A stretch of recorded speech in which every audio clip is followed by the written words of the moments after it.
Hi, today we will talk about the Russian partition of Poland, the history of its vital records, and its characteristics. As I have mentioned in our previous video, the Polish-Lithuanian Commonwealth was partitioned in 1772, 1793, and 1795 between Russia, Austria, and Prussia. And as in the case of Galicia, the Austrian partition, the history of Russian partition is also a bit complicated, as the borders from 1795 were not the final ones and they changed quite quickly.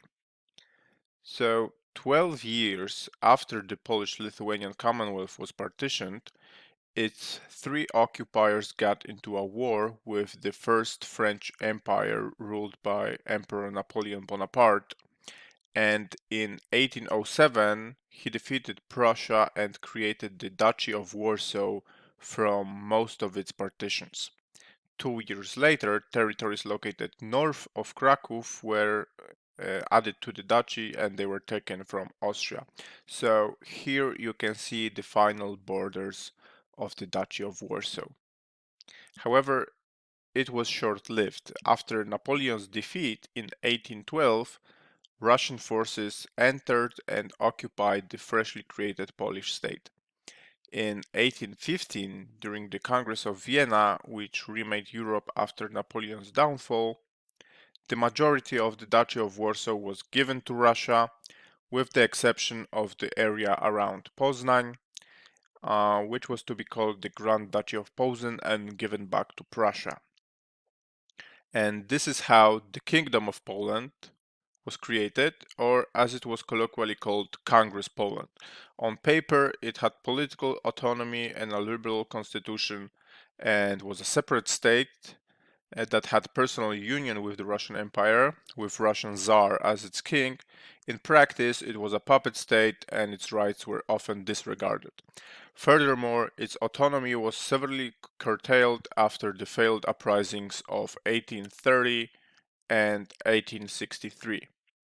So, which territories of the Polish-Lithuanian Commonwealth, which were taken by Russia, should we call Russian Poland?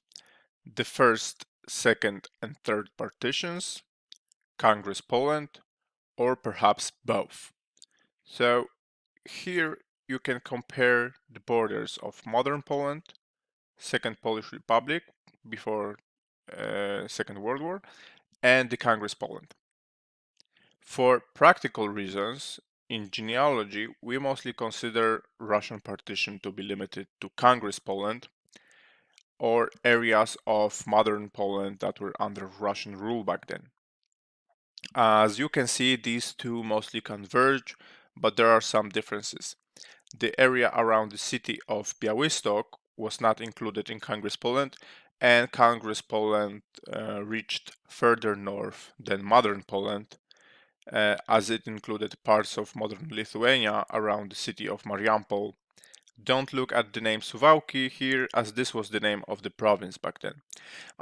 Depending on the period, areas located further east are usually not defined as the Russian partition of Poland, since they did not include only Poland but also lands of Grand Duchy of Lithuania, with which Poland was in union before the partitions. So they are usually referred to as the taken lands or kresy, which means borderlands, but the latter term concerns only the lands that were a part of the Second Polish Republic and are not part of modern Poland today. With this explained, let's move to vital records.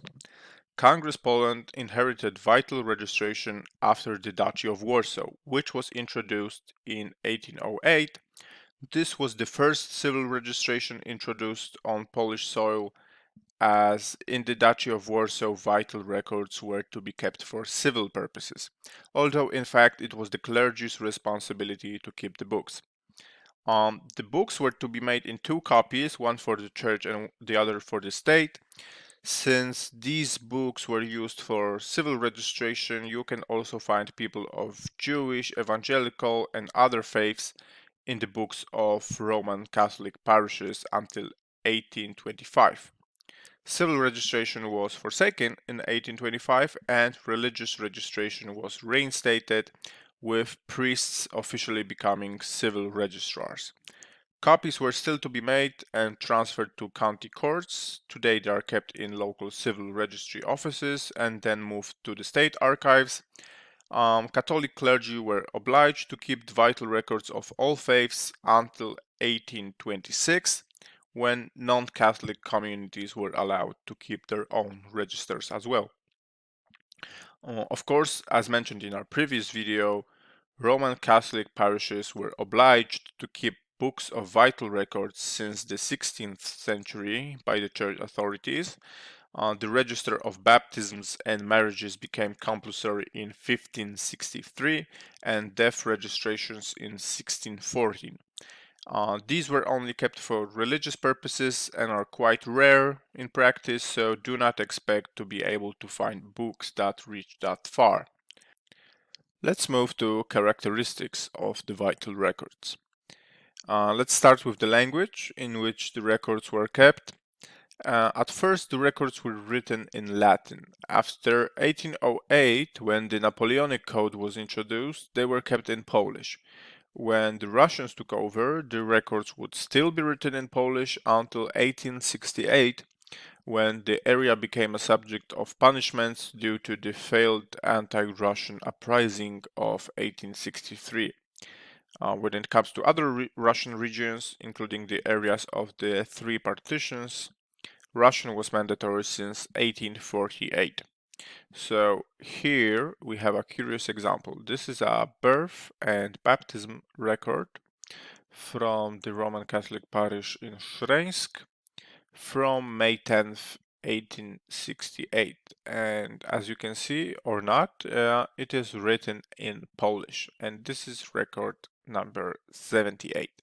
So the next record, number 79, is already written in Russian, and it comes from only 5 days later, from May 15th. So in the middle of the year, 5 days later, the priest needs to start writing the records in Russian. The most characteristic trait of records from the Congress Poland is that they are written in a narrative form. This was inherited from the Napoleonic Code. So each record, as you can see, is a mini essay on what happened on a specific day, and even dates and the age of people are written in words instead of numbers. In other Russian areas outside of Congress Poland, tabular form was used, although still the insides of the table were filled in a narrative form. In both cases, the narrative forms were written according to specific templates.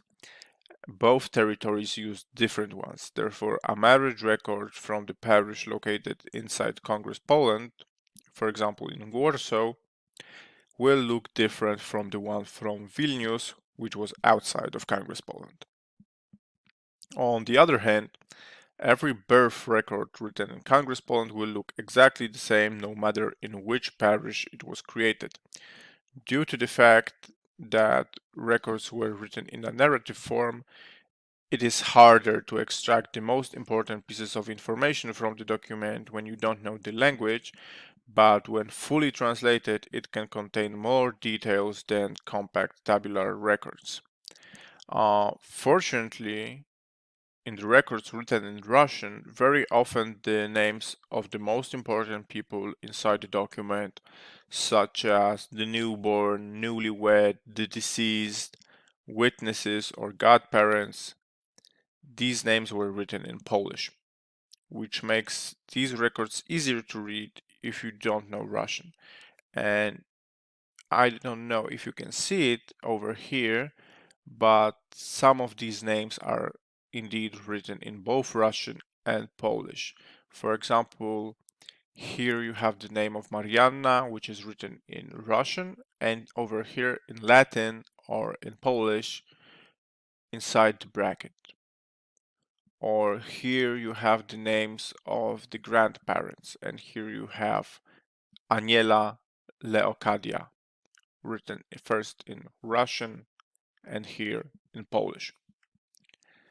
Also, in contrast to Austrian vital records, in the Russian partition, births, marriages, and death records were all kept in a single book of a particular year. And this is it for today. Thank you for watching. Soon we will tell you more about databases and websites dedicated solely to the Russian partition of Poland. We will also give you a few tips on how to find vital records in Russian documents, even without the knowledge of the language.